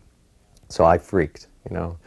And you know, when we went to Srila Prabhupada to tell him this, and I was expecting him to get very upset, and he just laughed and he said, "Oh, it looks like they have lost a zero," you know, and he was completely detached about it. You know, it didn't seem to bother him at all. You know, where I was completely, you know, upset about it. But it was amazing. He wasn't, you know. And after a couple of days, they found the money, you know, and so they were able to transfer the money. But and then shortly after that, we drove out to Kurukshetra, you know, to look at the spot out there and to find some land. And I remember that we went to the place where Krishna had spoken Bhagavad Gita. And we had been with a lot of the other people who lived in the area during the day, and they were trying to sell us land. And I can't remember what the man there who had some development there, but he was showing us his development. And it was nice, but it was kind of the whole atmosphere was kind of tinged by kind of the materialistic, you know, kind of atmosphere of this man's project. But then afterwards, we drove out to the spot, just Prabhupada and his disciples, to the spot where Krishna spoke Bhagavad Gita. And I remember being there. It was like an incredibly serene place, and to be there with Prabhupada, you know, I mean, you just felt the intenseness of the place, because Prabhupada said that the battle is perpetually going on there, and to be there with Srila Prabhupada, who's like just had this ancient, you know, aura about him, was an incredible experience. It was very quiet, and we stood there for a while, and Prabhupada said that this is the place that he wanted. This was the place he wanted to purchase land, and I'm pretty sure that they were able to buy that land or somewhere in the vicinity, because from what I understand, that they were able to carry through with that project, and it's been started. So, but it was an experience that I'll always remember, to be there. One time in London, when we were in London, Nanda Kumar was a kind of I don't want to call him a fanatic, but he's very concerned with health and eating the right things, and also with exercise, and he's very careful about his food. And so he was Prabhupada's servant cooking for Prabhupada, and so he was massaging Prabhupada, I think, in the morning, and he popped the question to Prabhupada. He said, "Prabhupada, I feel I need to do some kind of a exercise in my body. Isn't it good for a devotee to exercise? What kind of should we do? Can we do yoga? Can we do some kind of physical exercise? It's very good for us, isn't it?" And Prabhupada said, "Yes." He said, "You can do, like, what it is called?" He said, "You can do," and he got out on the floor and he did a full, very shaky push-up. He said, "What is this called?" And Nanda Kumar said, "It's called a push-up." He says, "Prabhupada, you could do that. It's good for brahmachari." One concurrence I had with Srila Prabhupada was in Toronto. I was guarding his room, and at that time Prabhupada's door was glass, you know, to his sitting room, so you could look in while you were guarding him, and you could watch him, you know, part of the day as he was doing things. And what was most impressive to me is how Prabhupada had this regulated schedule.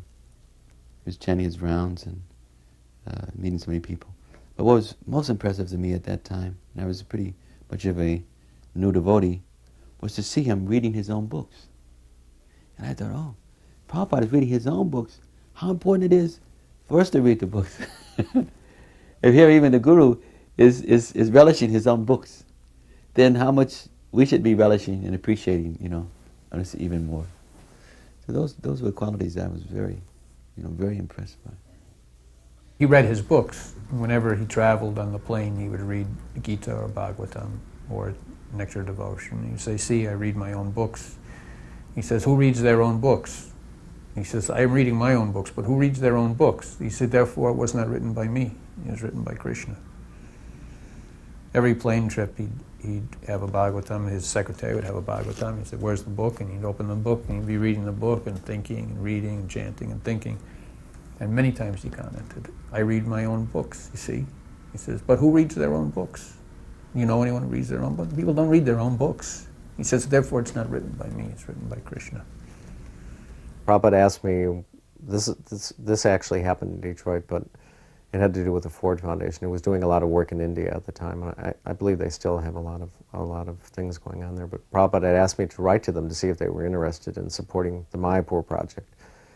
And I was a little reticent to do it because our family really doesn't have much influence over the Ford Foundation anymore, and so I was a little shy. But I did it anyway. I wrote a letter and I sent it to their chairman, and they had written back to say that they didn't really support any projects that were religiously oriented, and to add insult to injury, they said in the letter that the only way they would be able to support us was spiritually, which is not what we needed. With Srila Prabhupada, we didn't need any more spiritual support. But I had gone to him and with the letter that they wrote back and read it to him, and he didn't say anything. I mean, it was just silent, and just went on to the next, the next appointment or whatever.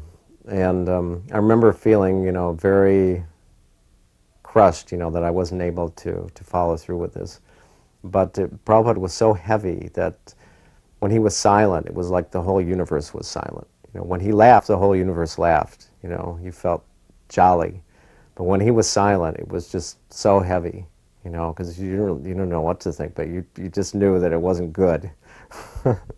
So, when Prabhupada struck that deal for Back to Godhead orders, so then they served us prasadam, and I asked Prabhupada at that time, is there any, can you give any special instruction on how to take prasadam? Prabhupada said, when taking prasadam, there are no rules. It is a matter of personal taste. I always remember this whenever I take prasadam with my godbrother Hridayananda Maharaj, because he and I have, of course now we have the same prasadam taste, but for a while he was a special prasadam addict of certain types of prasadam, and I always remembered Prabhupada said, it is a matter of personal taste. One time in Hyderabad, I asked Prabhupada about astrology. So I was thinking at that time, I was interested in Indian astrology, and I was trying to understand how one's life is determined or not determined, and if you can read it in a chart, what you can read in a chart, what you can't read in a chart, what's spiritually there, what's not there. So I said, I asked Prabhupada, what about astrology? How does it fit in with Vaishnavism? Is it part of Vaishnavism? Do we use astrology? Because you can see that Chaitanya Mahaprabhu's grandfather did his chart, Nilambar Chakravarti. Chart was accurate. Bhaktisiddhanta Saraswati also knew astrology. Bhakti Vinod also knew astrology very well. What's its validity? Should we use astrology? So Prabhupada said, our Vaishnava attitude, the Vaishnava Siddhanta is, and I forget the verse now, it's Bhavatu something or other from Kulashekar Maharaj. And the Siddhanta is whatever may come, may come. We don't care, whatever may come, may come. But he said, if you know it's going to rain, it's better to have an umbrella. So he said it again, he repeated it, he said, so our philosophy is, as Kulashekar says, whatever may become by your mercy, let it come. That's our philosophy, that's our Siddhanta. But if you know it's going to rain, then it's better to take an umbrella. But, clearly we had outgrown that building, so Govardhan had found this palatial estate that, was the Fisher Mansion that became the Bhaktivedanta Cultural Center. So we went over there to look at it, and Srila Prabhupada, of course, immediately liked it. And, he mentioned to Govardhan, he said, who would not like such a building? And Govardhan said, well, Ambarish doesn't like it, because it was dirty and there was dogs in it, and the neighborhood was really, really bad, and I couldn't see what was going to happen to it, but Prabhupada had a vision of what this place could be like. And Govardhan said, Ambarish thinks it's Maya. And so Prabhupada said, yes, but Krishna is Maya also, and Maya can be utilized in the service of Krishna. So, we ended up by purchasing the building, and, the story of how we purchased the building I think has been repeated by some other devotees, but I'll go ahead and tell it anyway. That there was a man actually who owned the building, and he had an alarm company, and we went to see him after we had looked at the building, and we were sitting out by the pool, and of course he was very materialistic and greedy. He wanted to get as much money, but the neighborhood was so bad around it that I couldn't see how he was possibly going to get. He was actually asking $350,000. So Prabhupada told the man that he liked the building, and he said, of course, we're mendicants, we're monks, we don't have very much money. So then he suggested, that the man give the building. And the man seemed to be pretty cool about, he didn't seem too shocked with at least his suggestion, but the real estate lady, she almost fell over backwards in her chair because she was counting her commission, and when Prabhupada said this, her jaw dropped, But, the man was very respectful, and he said, he couldn't possibly do that. He had invested money in the property. So they settled upon a price, and Prabhupada asked us, if myself and Lake Shivanti, if we could come up with the money. So we ended up by purchasing the building in that way. Yeah, Prabhupada gave me some instruction. It's interesting. At the very final pastimes, 1977 in Rishikesh, Prabhupada again decided that he would teach us how to cook. I don't know why it was, but we were all men there. Myself, Bhakti Tirtha Maharaj, Yadubar, and Prabhupada decided he was going to teach us how to cook prasadam. And again, he taught me how to roll chapatis at that time. And he taught us how to cook one preparation, badi chachari, which is a Bengali prep. Prabhupada said, the way you cook this prep is you use all mustard oil. You cut up the port towels and potatoes and chilies and put them in mustard oil. Drown them in the mustard oil and then put on a very strong flame and cook them until they burn. He said, when you see it smoking and the sound comes out, fut, fut, fut, fut, fut, fut, that sound, bubbling sound, he said, then you know it is done. So when we went to Rishikesh, Bhakti Tirtha Maharaj cooked this badi chachari, and Prabhupada took it, and then he immediately corrected it. He complained that day. He said, it is no good. And Bhakti Tirtha Maharaj was very downcast, of course. And he said, he apologized that I used too much oil. I said, no, you have not used too much oil. You did not use enough chilies. The problem is never too much oil. The problem is not enough chilies. So he wanted that there should be more chilies. And one time Prabhupada was on a walk, and he said, so, what is the most beautiful animal? So devotees go, oh, Prabhupada, cow. Cow. I said, no. Elephant? No. It says horse. It's horse is the most beautiful animal. Devotees go, a horse. So of course the horse is the most beautiful animal. Cow is not beautiful. Cow may be sacred, but cow is not beautiful. Horse is the most beautiful animal. I remember that we were walking in the gardens, and Prabhupada wanted to make this building a show place for Krishna consciousness. And I remember specifically that he mentioned about putting in diorama exhibitions. And he was very enthusiastic about these diorama exhibitions because actually his spiritual master, Bhakti Siddhanta, had used these diorama exhibitions for preaching when he was preaching throughout India, and they were very, very effective, a very effective way of preaching. And Prabhupada, could see that the karmis were using these, Disney was using them, and so he was enthusiastic that we should have these diorama exhibitions. So that was one of the first things that I wanted to get working on when we bought the property. And Prabhupada said, because I was concerned with the neighborhood, that because there was a lot of crime and burned out buildings, and Prabhupada had said that if you simply bring Krishna here, that everything will improve. And of course, at the time, I didn't have very much faith in it. But now, the story is well known about how the neighborhood has improved, according to Srila Prabhupada's vision.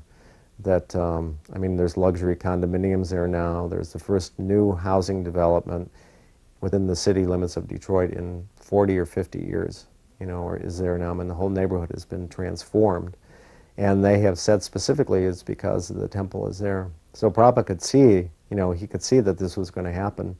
And, personally what I learned from this experience was that just simply by following the instructions of the spiritual master, that you become successful. And I didn't have to, as disciples, we don't have to try to be innovative or think up new things, but just following the Prabhupada's directions, because Prabhupada could see past, present, and future because he was in touch with Krishna, and the building has worked out really well, it really has become a wonderful center. People come there that would never visit any other temple. So I think Prabhupada would be very pleased with the way things develop.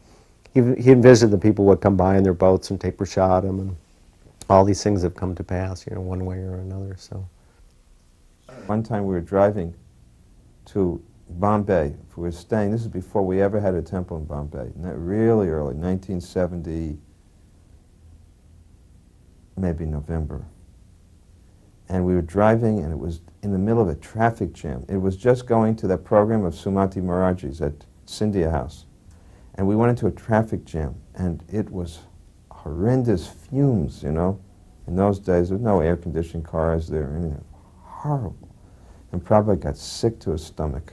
When we came back, Prabhupada lay down, and he told me that, we thought he was going to die. We thought he was going to leave his body. And we were just so fearful, and Prabhupada he was almost unconscious. And finally Prabhupada said, "Bring me some rose water." So we brought him and poured him some rose water, mixed it in water, and Prabhupada drank it. And as soon as he drank it, within 1 or 2 minutes, he sat up and he was normal. Completely recovered. I remember one time in 1968, Prabhupada had just finished a program at the Montreal Temple, and he was living in an apartment a couple blocks away. So he went out with his secretary, Gorsundar, and Vamandev accompanied him, carrying something, and I also went along. So we're walking along the sidewalk, and as soon as we were on the sidewalk, walking down Park Avenue, Vamandev says to Prabhupada, "Oh, so Prabhupada, that was such a great kirtan. I enjoyed it so much." Prabhupada immediately turned to him and said, "Kirtan is not for you to enjoy. It is for Krishna's pleasure. If you enjoy, then that is not kirtan." So it's a little different understanding that you chant for the pleasure of Krishna. You don't chant for your own pleasure. If you chant for your own pleasure, you're actually not doing the kirtan. You're doing what some call the Maya kirtan, not Krishna kirtan. Krishna kirtan is praising for his pleasure.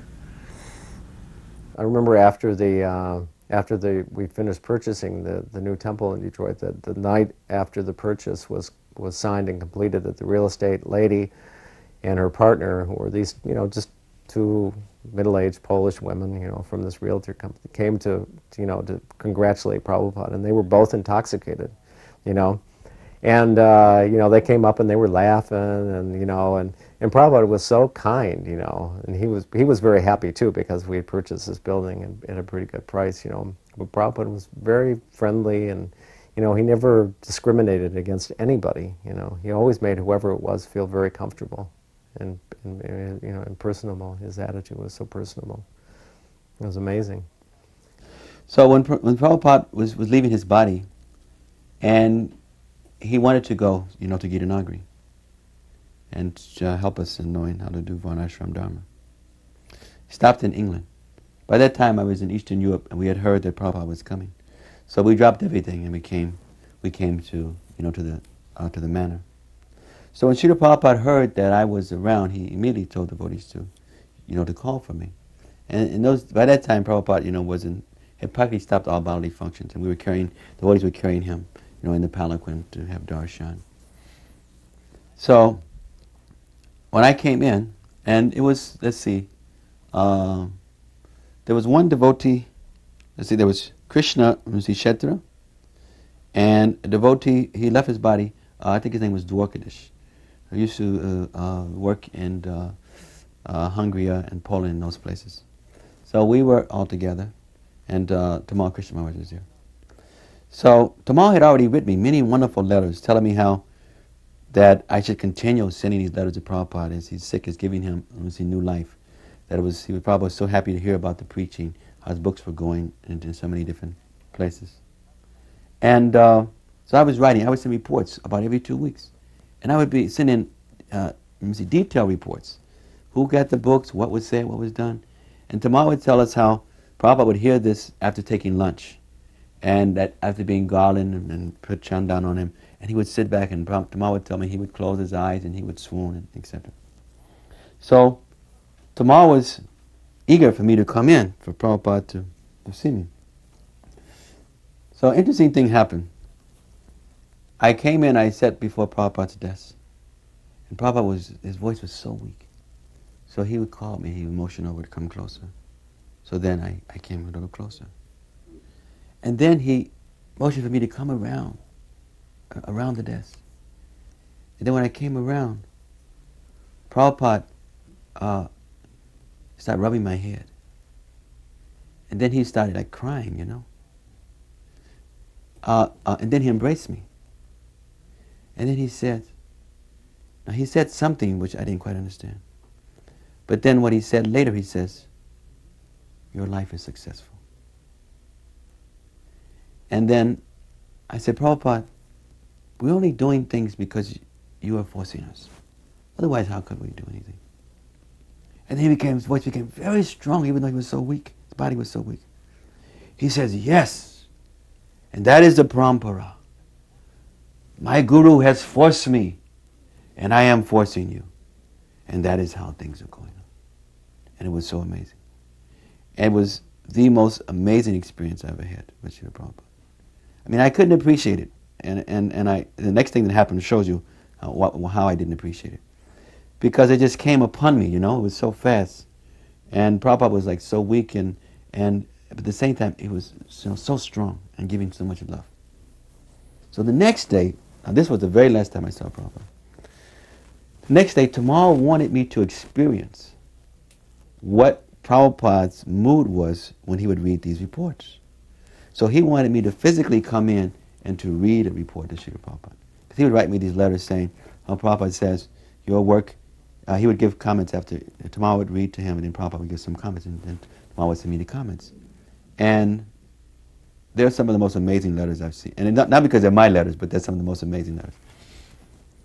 So Tamal wanted me to experience what he was experiencing from Prabhupada. It's like Satyananda once told me, Sadananda. He had told me how once he was in the room when Prabhupada got a letter when I was in the communist countries. And Prabhupada didn't start speaking afterwards. He said, Prabhupada said, so he did not know the language. They do not know his language. He does not know their language. But the books are going out. He is a black man, a different race, and the books are going. He says, and the books are going, and he says, and Prabhupada went into like a trance. He says, the books are going, and he says, Prabhupada just went out like that. And so these are the kind of things that were going on. So Tamal wanted me to experience something of what they were experiencing when Prabhupada would read the letters. So now, the day before, Prabhupada has embraced me and told me my life was successful. and 4 to 5 of the devotees were in the room. So now I'm going around kind of puffed up, you know. Prabhupada has embraced me, you know. And everybody was saying, you know, people knew me then as Ganesham. So everyone was saying, those who knew that, oh, Ganesham was embraced by Prabhupada, this and that. So I was feeling cocky, you know. Prabhupada embraced me. So the next day I came in, reading my report. And the report, I think, was from our activities in Eastern Europe. And I started reading about the events of how the books had gotten out, this professor had taken, this library had accepted, this museum had accepted. And Prabhupada, at one point, stopped me. And he said, "It is by Krishna's mercy," very piercing. He was chastising me, that I was accepting, one, that I deserved his darshan, that I was feeling proud of what I had received. You know, he told me some other things in that same session about the communists, if they don't take the Krishna consciousness, they will have no grain, there will be many problems. But this one, he tuned into me and said like this. It was the very last words that Prabhupada had ever said to me, the very last time I saw him. And it just lived with me to realize that we must always remind ourselves that anything that we're able to do, it is by the mercy of Guru and the mercy of Krishna. So here, the best time I had with Prabhupada, the most amazing experience was the day before, and the most devastating experience was the last one of this serious chastisement. When Prabhupada asked me about the Bhagavatam, called me, he was getting a massage, and called me up and asked me, he said, "So in my absence, you can complete the Srimad Bhagavatam?" I said, "Yes, Prabhupada, I try to do that." "Yes." I said, "Okay, good." And I said, "And if I have questions, I could ask Sridhar Maharaj." He said, "Yes." He said, "He is the man. You can ask questions." "Yes, that's okay. That's good." And I mentioned someone else too, I think. And that was the only... I wasn't actually around. I mean, I was right there, but I wasn't around Prabhupada too much in the final weeks, actually, because for the final part of the Bhagavatam, Prabhupada asked me to do the translation. So I was actually translating the verses for the final volume, and that took all my time. Because what I would do is I'd do the transliteration, I'd read all the commentaries, I'd translate the verse and do the synonyms, and then I would bring it down to him and read it to him. And then we'd hold the microphone to his lips and he would dictate the purport for that last volume. So that kept me pretty much occupied, because I would have to have everything ready to read, and it would take a lot to make sure that it was right. So I had to go down and read it, and I'd go right back up to the room and work on the next verses, because if he could, anytime Prabhupada was ready to do more, I had to be ready. I mean, there was no saying, "Well, I'm not ready," and that was it. That's Bhagavatam that people wouldn't have. So for the last weeks, that's basically what I was doing. So I was right there. I was right in the next in the compound, but I was always translating, as fast as I could. I remember in Prabhupada's final days, it was so, Pishima, she always used to keep Ganga Jal because she considered herself so contaminated that wherever she would sit, when she would get up, she would sprinkle some Ganga Jal. Anywhere she would go, what she touched, she would put Ganga Jal because she considered herself so contaminated that she had to purify that place. So when Prabhupada was, in his final days, she went to Prabhupada, and I was just amazed. She put her hand on Prabhupada's heart, just like a sister would do, loving sister. She put her hand on Prabhupada, and she was crying, and she put her hand on Prabhupada's heart, and she started to chant in the Shringa mantras for protecting Prabhupada. It was so touching. And then one day, Prabhupada said, just before this, Prabhupada said, that she wants to cook for me. So I said, "What will she cook?" And he said, "Whatever she cooks, let her cook and serve it to me." So Kirtananda Maharaj was there, and he was like, the senior person. He said, "Prabhupada, you cannot eat what she cooks. She's going to cook everything in mustard oil." Prabhupada said, whatever she cooks, it's all right, doesn't matter. So Pishima cooked his kachoris, which was, Prabhupada was called kachori mukha, one whose, he used to be called kachori mukha, one whose mouth and face is always full of kachoris. So, we brought in the kachoris, and Prabhupada, at this point, Prabhupada could only drink liquids, right? Prabhupada started eating kachoris. He ate everything she cooked. And everybody thought, that's it, Prabhupada may leave his body. No problem. Kirtananda Maharaj left. he gave up. Because he was he was playing the role of the stern doctor and the elder. He was like a parent. And Prabhupada didn't want to be controlled. So at that point he said, no, I will eat what I want to eat. Don't try to stop me.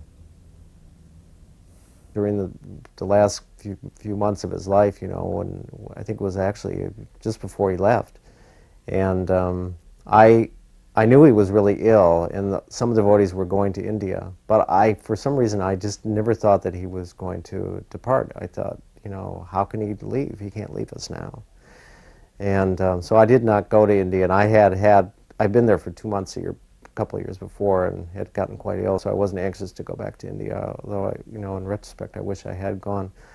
But, Govardhan went, and the first thing he asked when Govardhan went in, Govardhan was president of Detroit, was, how was Ambarish? He was on his deathbed, his, departure bed, and he was asking how I was doing, and it's just amazing to me, that he was always so concerned, and right up until the end, he was translating and giving instruction, and everything he did for our benefit, for the benefit of the living entities, and especially his disciples. It was just such an example right up until the last moment, of what love is. I never knew what love was, before I met Srila Prabhupada. I had no idea, because we get so many perverted reflections, but, it's just, he was like an example of of Krishna's love, which is pretty amazing, that we're able to see that. When one time we were going in Japan, Prabhupada asked me, when we were going to India, he said, if anyone challenges that I have used this name Prabhupada, he said, you should ask them, how many books have you printed? How many miles have you traveled? How many temples have you made? How many devotees have you made? He said, ask them that. He said, I should not say this. He said, but I can say it honestly. He said, I have inherited the property of my Guru Maharaj. Very strong. Krishna Kirtana Gana Natana Pano Premamritam Manidhi Dhira Dhira